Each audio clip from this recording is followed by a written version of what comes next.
1649년 새롭게 즉위한 조선의 왕 보시죠. 조선의 17대 왕 효종입니다. 효종. 효종의 아버지가 누군지 알면 여러분은 익숙한 어떤 사건을 떠올리게 될 겁니다. 효종의 아버지 혹시 저번에 배웠던 인조. 아, 좋아요. 조선의 왕 인조. 인조는 오랑캐라고 낮잡아왔던 청나라 황제에게 무릎을 꿇고 이마를 찌으며 신하로서 충성을 맹세해야 했던 왕. 인조가 바로 효종의 아버지입니다. 혹시 인조가 청나라에게 이 처참하게 항복했던 전쟁 어떤 전쟁이라고 기억하시죠? 병자호란. 맞습니다. 그렇죠. 네. 조선 역사에서 유례가 없었던 치욕적인 전쟁 병자호란입니다. 자, 그렇다면 그때 인조의 아들로 청나라로 끌려간 인물 기억나십니까? 네네네. 소현세. 소현세죠. 네. 맞습니다. 효종은요, 바로 소현세자와 함께 청나라의 인질로 보내져서 갖은 고생을 한 또 하나의 왕자, 복림대군이 바로 효종입니다.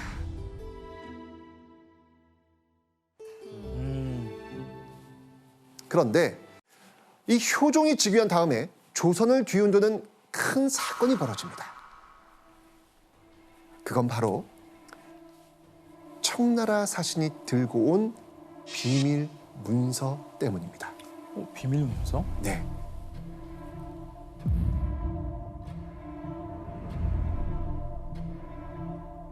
병자호란이 끝나고 13년이 지나고 효종이 즉위한 지 1년도 되지 않았을 시점이었습니다. 청나라에서 사신을 보낸다는 겁니다. 자, 이 조정은요, 사신을 보낸다고 하니까 청나라가 무슨 요구를 할지 몰라 분주해집니다. 당시 청나라가 요구하면 조선은 무조건 들어줄 수밖에 없는 처지였습니다. 항복했으니까요. 그죠? 자, 이 조정은요, 이 청나라 사신을 미리 만나기 위해서 신하를 보냅니다. 요즘도 이 국가 간의 협의가 필요한 일엔 사전에 만나서 이야기 나눕니다. 그렇죠? 네, 외교. 조선시대도 마찬가지입니다. 네. 그런데 이때 청나라 사신이 이상한 걸 물어보는 거예요. 이상한 거? 이상한 거? 바로 효종의 자녀가 몇 명이냐고 물어본 거예요. 효종의 쪽의 자, 자녀? 네, 왕의 자녀가 이거 너무 뜬금없잖아요. 네. 신하가 이상하게 여긴 건 또 있습니다. 중국에서 온 외교적인 요구사항을 적은 문서를 칙서라고 합니다. 이때 청나라 사신이 가져온 칙서는 2개였습니다. 그런데 하나는 알려줬는데 다른 하나는 꽁꽁 감추고 어떤 내용인지 끝까지 알려주지 않는 거예요. 왜지? 당연히 효종도 이 칙서 때문에 걱정이 많았나 봅니다. 그로부터 4일 후 청나라 사신을 만난 신하가 돌아왔다는 소식을 듣고 서둘러 신하를 궁으로 부릅니다. 그리고 당시 상황이 어땠는지 자세히 물어보죠. 시빈으로 하여금 칙서를 지키도록 하면서 만일 누설하는 자가 있으면 사죄로 논하겠다고 하기 때문에 아는 것이 있어도 역시 감히 말하지 못하였습니다. 10명이나 지키겠다고? 청나라는 무려 10명이나 그 칙서를 지키게 하고 만약 비밀이 새어나간다면 사죄, 즉 사형으로 다스리겠다고 이야기한 겁니다. 아무도 말을 못하죠. 그러니까요. 엄청 중요한 뭐가 있는 건데. 아유, 복잡해지는데요. 자, 그런데 여러분, 효종은 정말로 어떠한 정보도 없었을까요?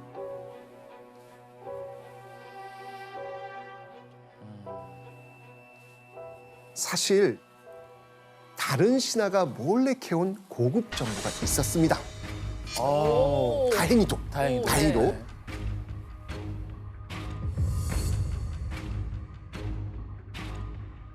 바로 이 칙서를 쓴 사람이 누군지 알아온 겁니다.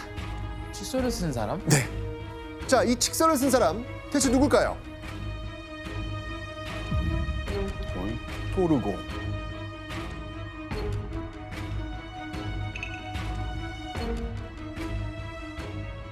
문제의 비밀 칙서를 쓴 사람은요, 청나라의 황제가 아닌 당시 청나라 최고 실세였던 도르곤이었습니다. 아, 도르곤은요, 청나라의 섭정왕으로 불리고 있었습니다. 섭정왕은요, 임금을 대신해서 나라를 다스리는 사람을 이야기합니다. 아, 당시 청나라의 황제 순치제의 나이 겨우 6살. 느낌이 오시죠? 순치제의 삼촌입니다, 이 도르곤이. 순치제의 삼촌 도르곤이 어린 조카 순치제를 대신해서 나라를 다스리고 황제와 다름없는 권세를 누리고 있었던 것입니다. 아, 진짜 진정한 실세인 거네요. 진정한 실세. 그렇죠. 그런 섭정왕이 왜 칙서를 보냈을까?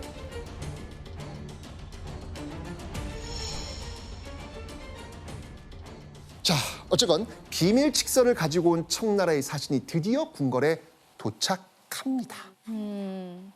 효종과 모든 신하의 이목은 바로 그 칙서에 쏠려 있었죠.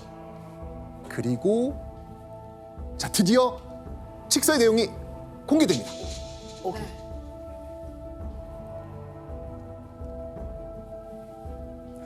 대신을 조선으로 보내서 숙녀를 가려 비로 삼아 조선과 인친을 맺도록 하기를 바란다.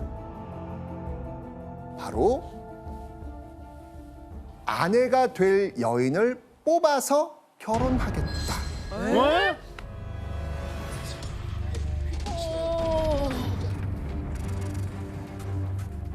현재 공석으로 비어있는 도르곤의 5번째 아내가 될 신부감, 그 신부감을 보내라는 겁니다.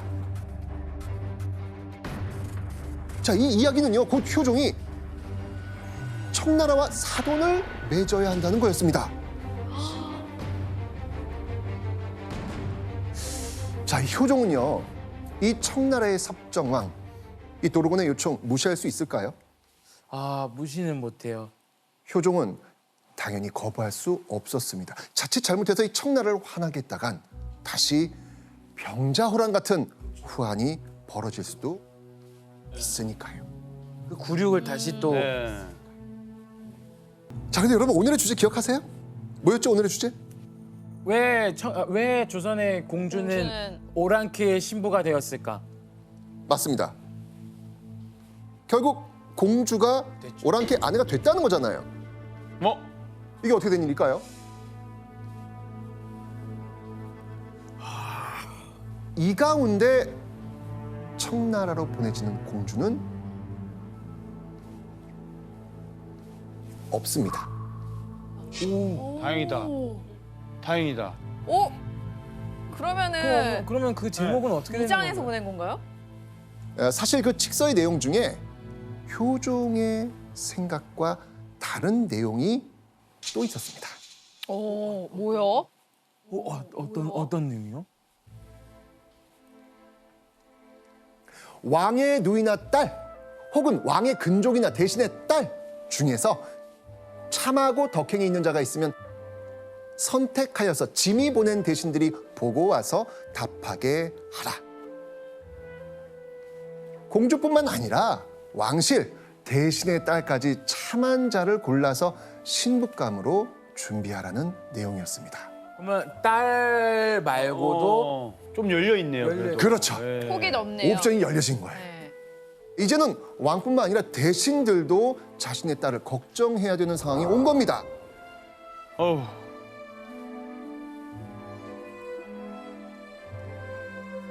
자, 어쨌건 이 신부감의 후보 대상은 왕실의 종친 대신의 딸까지 늘었습니다. 많이 들었죠. 그렇죠. 자, 그렇다면 도르곤의 신부감 후보 몇 명 모였을까요?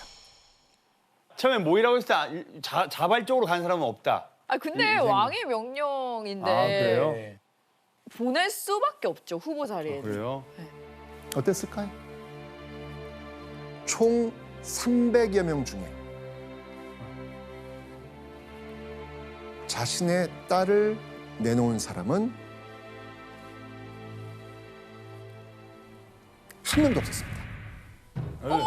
맞네. 없었다고요? 네, 한 명도 없었습니다. 아니 진짜 아무리 왕의 명령해도 어떻게 보내요? 아마 동현 씨 마음이었을 것 아유, 같아요. 절대 못 보내지. 예, 너 이놈 너 죽어라 하면 죽으면 죽겠습니다 하지 보낼 수도 없는 것 같아요. 그냥 종친과 대신들 역시 효종처럼 청나라 오랑캐와의 혼인을 치욕이라고 생각하고 누구도 딸을 내놓지 않았던 겁니다.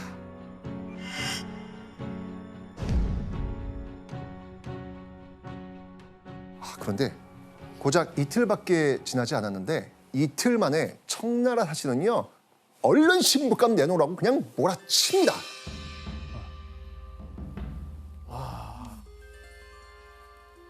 조정에선 아직 마땅한 처녀 없습니다. 라고 이러면서 쩔쩔매고 있는 상황이 벌어지는 거예요.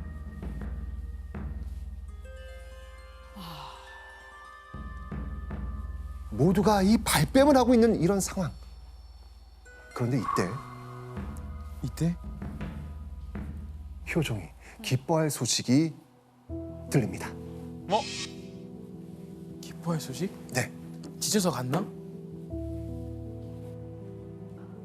금린군이 스스로 말하기를 딸이 있는데 자색이 있다고 하였으니 선택에 적절할 듯합니다. 문제가 없는 게 아닙니다. 문제가 있습니다. 만약 청나라 실권자의 신부감을 뽑는데 단 한 명을 데려간다? 청나라 사신 반응 어떻게 나올 것 같습니까? 아, 또 어이없어 하겠죠. 우리 무시하는 거야? 청나라의 심기를 불편하게 만들 수도 있거든요. 자, 효종은 어떨까요? 이 상황. 아, 좀 좌불안석이죠, 다시 또. 이제. 불안한 거예요. 자칫하다간 지금 자기 딸 지금 그럴 수도 있는 거니까. 결국 자기 딸은 보내기 싫었던 효종은요. 대신들에게 딸을 숨긴 자는 처벌할 것이다 라고 아주 으름장을 놓습니다. 아이고. 계속되는 이 효종의 압박. 어쩌고 후보수 좀 채우고 싶었던 거예요. 결국 겨우 그 관리들의 딸 중에서 4명을 모읍니다. 아이고야. 그리고 이계윤의 딸을 포함한 종친의 딸 16명을 또 모읍니다. 그러니까 관리들 중에서 4명, 종친의 딸 중에서 16명. 도합 몇 명인가요? 20명. 네, 20명을 모읍니다. 아, 20명. 청나라 사신 만족했을까요? 아, 만족 안 했을 것 같은데, 느낌이. 그런데요, 이때 청나라 사신은 이렇게 말합니다. 30명에서 40명은 모아오시오. 적합한 자가 있으면 선택하고 없으면 돌아가겠소. 이러면서 화를 낸 거예요. 효종, 이건 심장이 덜컥 내려놓는 일이었잖아요. 진짜 돌아가서 말 또 이상하게 할 것 같아요. 그렇죠. 그래서 신하들은요, 우선 이 모아온 신부감을 먼저 본 후에 추후 더 모이게 되면 또 보면 안 되겠습니까? 저희가 계속 모아올 올 테니 그때 또 보시죠 라고 통사정을 합니다. 그러자 청나라 사신 이렇게 이야기합니다. 오늘은 늦었고 내일 반드시 60명 구해오시오. 60명 내일까지? 네. 40명이 순식간에 60명으로 불어난 겁니다. 아이고. 아니 어떻게 하룻밤 사이에 60명 구해옵니까? 신하들은 이 청나라 사신 이거 바지가랑이를 붙드는 심정으로 호소합니다. 저희 나라의 사정을 양해하시고 각별히 선처해 주십시오. 그렇게 청나라 사신의 억지스러운 요구에 신하들은 비위를 맞춰야 했죠. 한 사람도 볼만한 자가 없었소. 한결같이 못생긴 사람을 선발하여 시험하려는 것이오. 한 사람도? 힘들게 모은 여인들이 다 마음에 안 든다는 겁니다. 자, 그런데 더 큰 일은 청나라 사신이 이번엔 진짜 청나라로 돌아가 버립니다. 그냥 돌아가라 그래요. 이렇게 되면 이게 어떻게 될까요? 위험해지죠. 그렇죠, 그렇죠. 결국 조선에서는요, 이 일을 계기로 큰 문제가 생기진 않을지 정말 조마조마하면서 걱정하고 있습니다. 그런데 그날 오후 또 한 번 조정이 떠들썩해집니다. 갑자기 내일 또 다른 청나라 사신이 온다는 겁니다. 그러니까 가고 또 새로운 사람이 또 온다는 거죠. 그렇죠. 이 대체 무슨 일일까요?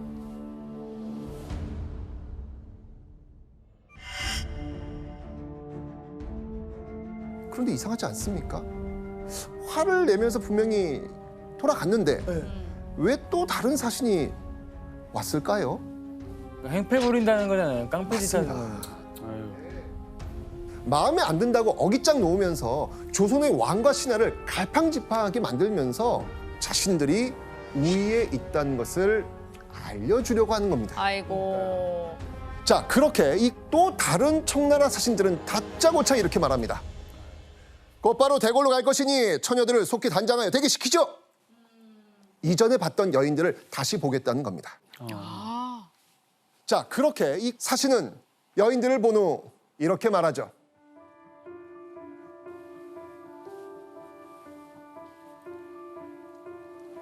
(16세) 여성은 굉장을 꾸리시오. 골랐네. 네, 겨우 도로곤의 신부가 될 여성이 뽑힌 겁니다. 효종은 이때 뽑힌 여성, 이 여성을 조선의 공주라고 소개합니다. 공주?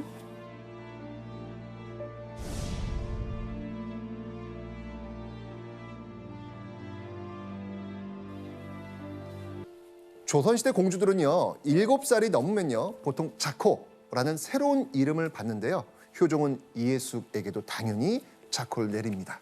어떤 자코를 내렸을지 화면 한번 보시죠. 의순공주. 의순 공주. 의순 무슨 뜻일까요? 대의를 위해서 네. 이렇게 뭐 순순히. 대의에 순종한 공주? 맞습니다. 오, 맞아. 오를 의해 순응할 순, 즉 나라를 위하는 의로운 일에 순순히 따랐다라는 의미입니다. 자, 그렇다면 본인이 의순공주였다면 어땠을 것 같아요? 의순이라는 그 자코를 받은 것도 되게 마음이 아팠을 것 같아요. 그러니까 내가 이거를 꼭 가야 되나라고 생각을 했을 것이고 맞아요. 가야 된다는 것 자체가 이게 꼭 해야 되는 일인 건가라는 생각을 했을 것 같아요. 그러니까 이게 과연 수능했을까? 뭐 그런 거는 절대 아니라고 생각합니다. 의순공주가 조선을 떠나 청나라로 가는 날, 그날이 드디어 왔습니다. 이런 조선을 떠나는 의순공주의 마음 어땠을까요? 아, 말할 수 한이 맺히죠, 한이. 그때 이 청나라로 가는 의순공주를 보는 백성들은 또 어떤 마음이었을까요? 기록이 있습니다. 함께 보시죠. 이를 본 도성의 백성들이 모두 비참해하였다. 같은 마음이었네요. 다 알고 있네요, 백성들도. 그러니까요. 자, 그렇다면 의순공주가 청나라로 떠나고 남은 가족 어떻게 되겠습니까? 효종이 챙겨줘야죠. 네, 엄청 챙겨줘야죠. 그렇죠. 효종은 의순공주의 가족을 위로하기 위해 이계윤, 아버지였죠? 네. 그 이계윤의 품계를 종 일품으로 올려준 후 이 비단과 쌀을 내렸고요.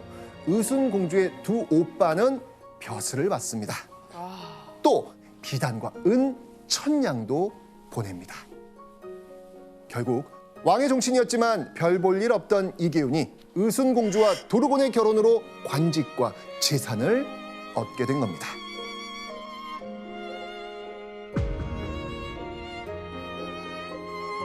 청나라에 바친 희생양 의순공주.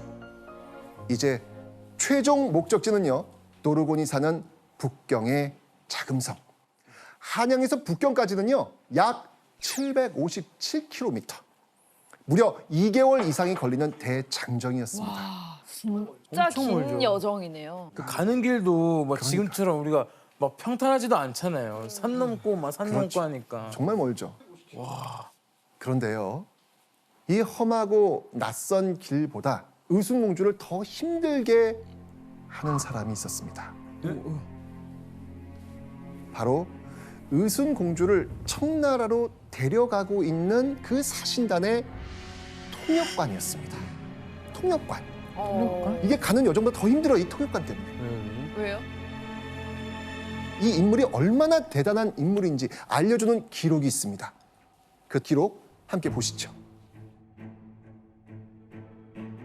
두 나라 사이의 사정은 일체 그가 소나기에 넣고 조종하는 대로 되었다. 청나라와 조선 사이에서 마음대로 힘을 휘두르고 조종하는 그런 인물이었던 겁니다.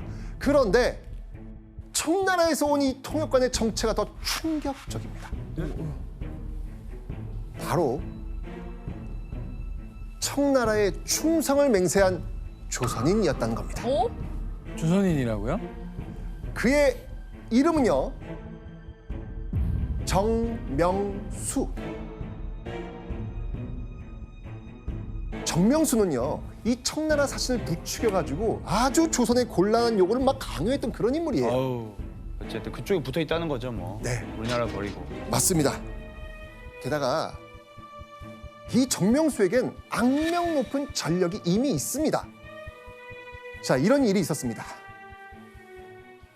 정명수는요, 의주에서 한양까지 이 사신이 통과하는 고을마다 하룻밤을 함께 보낼 기생을 바치라고 했던 거예요. 뭐야. 자, 그러자 조선에서는 이런 일이 벌어집니다. 어떤 일이 벌어진지 한번 보시죠. 청나라 사신과 정명수가 연로의 각 고을에서 반기 바치기를 요구하였는데 기녀들이 죽음으로 항거하였다. 오죽하면 기녀들도 죽음으로 한 거 하겠냐고, 오죽하면.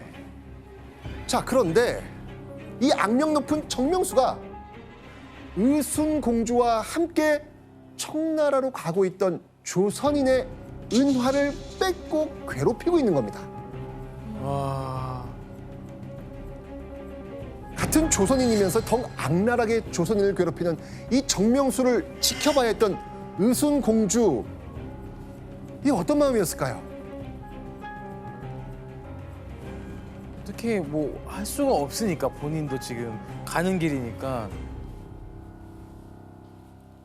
아닙니다. 어?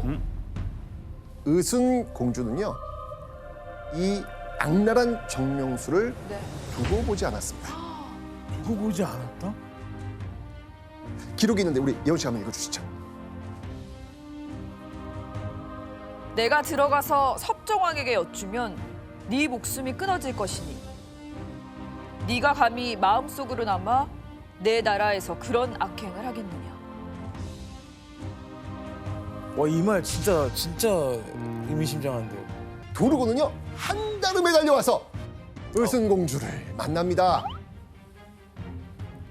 의순공주는 드디어 청나라의 섭정왕 도르곤 앞에 서게 된 겁니다. 아. 그리고 의순공주를 만난 도르곤은요, 그 의순공주에게 청나라식 이름을 지어줍니다. 바로 백송골. 무슨 뜻일까요? 백송골? 네. 앞에 백자를 빼면 느낌이 오지 않아요? 송골. 매. 네. 그 매인데. 네, 그러니까 앞에 다시 백자 붙이면 뭐 흰 독수리 막 이런 건가 보다. 그렇죠. 하얀 매라는 뜻입니다. 하얀 매. 백송골? 백송골. 의순공주가 하얀 매처럼 아름답다고 생각해서 백송골이란 이름을 준 겁니다. 효종이 지어준 이름 의순에서 이젠 백송골이 된 거죠.